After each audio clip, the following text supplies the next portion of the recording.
আসসালামু আলাইকুম everyone, welcome back to my channel. সবাই কেমন আছো? আশা করি সবাই অনেক ভালো আছো। আলহামদুলিল্লাহ, আমরাও ভালো আছি। আজকে আপনাদের সাথে শেয়ার করছি আমার ডেইলি ব্লগ সকাল থেকে বিকেল পর্যন্ত।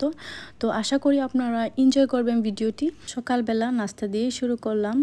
তো সকালে আমি সাধারণত চা বানিয়ে নিয়েছি আর কিছু ফ্রুটস কেটে নিয়েছি। আম আর আঙ্গুর আছে সাথে। তো বাবা মেয়ে দুজনের খুনসুটি চলছে।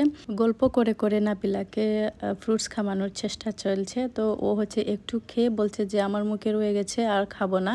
বাবা মেয়ে এরকমই দুষ্টুমি চলতে থাকে সারাক্ষণ। আর আমিও গরমা গরম চা নিয়ে নিয়েছি, কারণ সকালবেলা চা ছাড়া চলবেই না।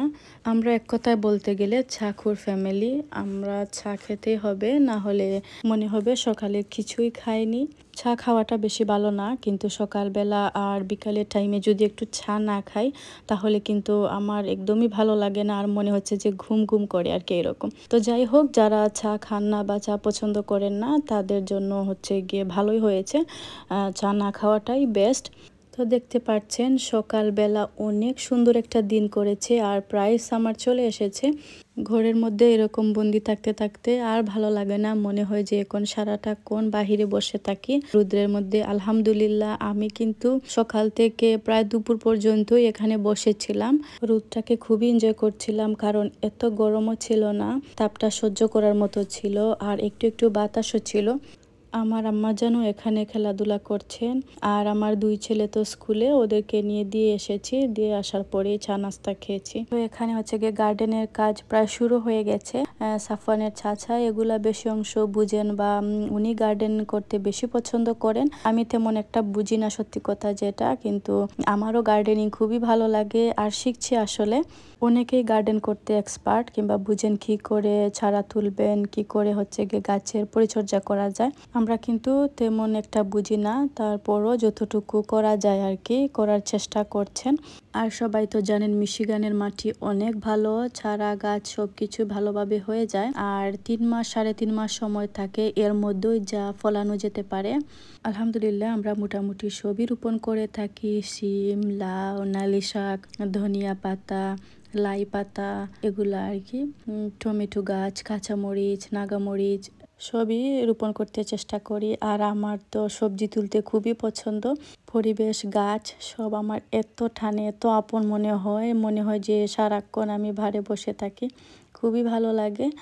আর আমার একটা নেচারের প্রতি, প্রাকৃতিকের প্রতি একটা দুর্বলতা আছে। হয়তোবা গ্রামে বড় হয়েছি, আজও পাড়ার একটা সাধারণ মেয়ে, তার জন্যই হতে পারে। শহরে যদি বড় হতাম তাহলে হয়তোবা এত সহজে মানিয়ে নিতে পারতাম না। আলহামদুলিল্লাহ, আল্লাহর কাছে হাজার শুকরিয়া, আল্লাহ এই জায়গায় নিয়ে এসেছেন আর স্বস্তির নিঃশ্বাস ফেলতে পারছি।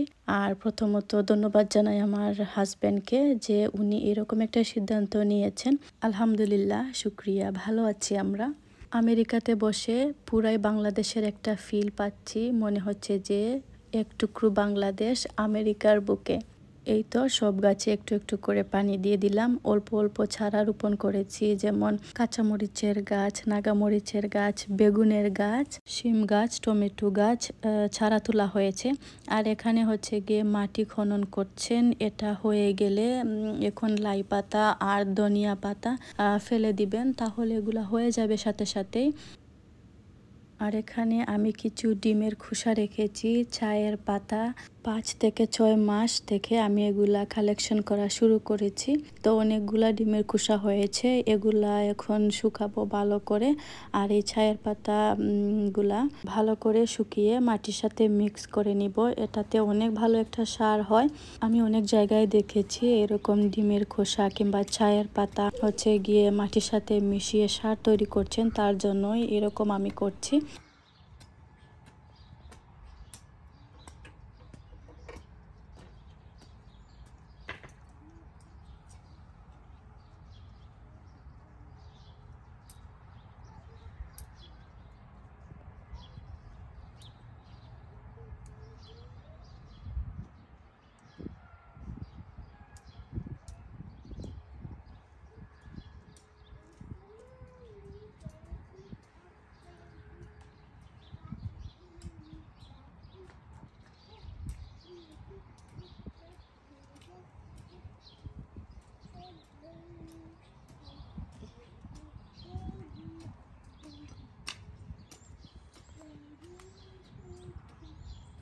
এখন বাচ্চাদের স্কুল ছুটি হয়ে গেছে, বাচ্চাদেরকে নিয়ে আসতে গিয়েছি। আমি আর নাবিলা গিয়েছিলাম। তো নাবিলা এখন হচ্ছে গিয়ে হাঁটতে চায়, তো আমাকে বলবে যে মা তুমি একা একা যাবে না, আমাকে নিয়ে যাবে, আমি তোমার সাথেই যাব ভাইদেরকে আনতে।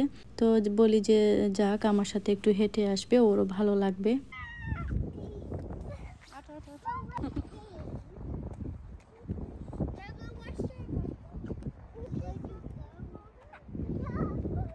স্কুল থেকে আসার পরে বাচ্চারাও হচ্ছে গিয়ে গার্ডেন করতে চলে আসলো। তো ওরাও মাটি খনন করছে, ওদের কাছে আসলে এটা ভালো লাগে।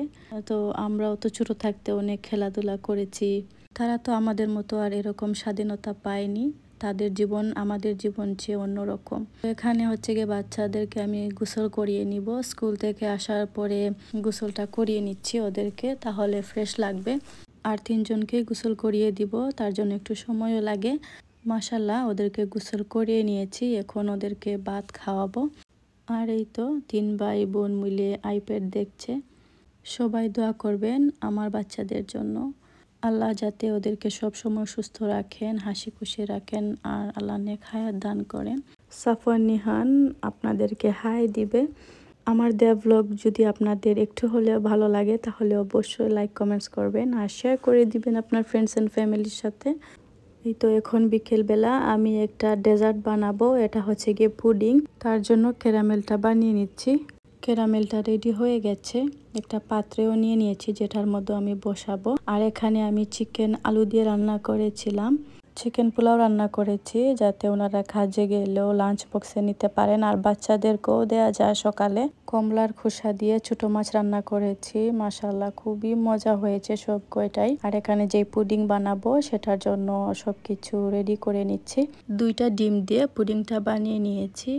আমার হাজব্যান্ডের কাছে আমি ঈদের গিফট হিসেবে চেয়েছিলাম এই হ্যান্ড মিক্সারটা। উনি কিন্তু অর্ডার করেছেন, কিন্তু ঈদের আগে আসেনি, ঈদের পরে এসেছে। তো যাই হোক, আমি কিন্তু অনেক খুশি হয়েছি যাতে আমি অনেক কাজই করতে পারবো এটার দ্বারা। এটার দাম কিন্তু বেশি না, কিন্তু আমার সংসারের জন্য এটার খুবই প্রয়োজন ছিল। আর আমার সংসারে একটু একটু করেই তো সব জিনিস লাগবে, কারণ একটা সংসার সাজাতে হলে একদিন আর 2 দিনে হয় না, তিলে তিলে ধীরে ধীরে সবকিছু করতে হয়। আলহামদুলিল্লাহ সবুর জিনিসটা ভেতরে আছে। কারো জিনিস দেখে আমি কখনোই হিংসাত্মক হই না। আমি মনে করি যখন আমার সময় হবে বা আল্লাহর ইচ্ছা হবে তখন হয়তো বা এটা আমার হবে। আমাদের আশেপাশে অনেক মানুষই আছেন সব সময় অন্যকে নেগলেক্ট করতে থাকেন, কিংবা অনেক সময় নিজের আছে বলেই অনেকে করেন আর কি। তো তাদেরকে বলছি একদমই হতাশা হওয়া যাবে না। আপনার জীবন আপনি এনজয় করুন, ভালো পথে থাকুন, আল্লাহর পথে থাকুন, ইনশাল্লাহ আপনার সফলতা আসবেই। আর যারা আপনাকে নিয়ে হিংসা করছে কিংবা আপনাকে নিয়ে নেগলেক্ট করছে, তারাও একদিন তাদের ভুলটা বুঝতে পারবে। অনেক কথাই বলে ফেলেছি আপনাদের সাথে, আর আপনারাই হচ্ছেন আমার সঙ্গী। আমার কথাগুলো এখন আপনারাই শুনবেন, তার জন্যই আপনাদের সাথে শেয়ার করছি। আলহামদুলিল্লাহ আমার পুডিং বানানো শেষ, দেখতে পাচ্ছেন কতটা ক্রিমি হয়েছে আর সফট হয়েছে। আলহামদুলিল্লাহ, আর খুবই ভালো হয়েছিল খেতে। সাফওয়ানের বাবা তো খেয়ে একদম ফিদা হয়ে গেছেন, উনি বলছেন এত মজা হয়েছে। তো উনি একটু খেয়ে আবার বলছেন যে আমাকে আর একটু দাও। তো ইনশাল্লাহ এই রেসিপিগুলোও শেয়ার করব আপনাদের সাথে অন্য কোনো একটা ব্লগে ইনশাল্লাহ। যারা ভিডিওটা এতক্ষণ কষ্ট করে দেখছিলেন তাদেরকে অনেক অনেক ধন্যবাদ। আর পাশে এভাবেই থাকবেন, সাপোর্ট করে যাবেন। ইনশাল্লাহ আপনাদের জন্য আরও সুন্দর সুন্দর ব্লগ তৈরি করব। কে কোথা থেকে আমার ভিডিওটা দেখছেন অবশ্যই কমেন্টস করবেন, আমি নেক্সট ভিডিওতে পড়ে শোনাবো আপনাদের নাম। দেখা হয়ে যাবে নেক্সট ভিডিওতে। ভালো থাকবেন সবাই, আসসালামু আলাইকুম।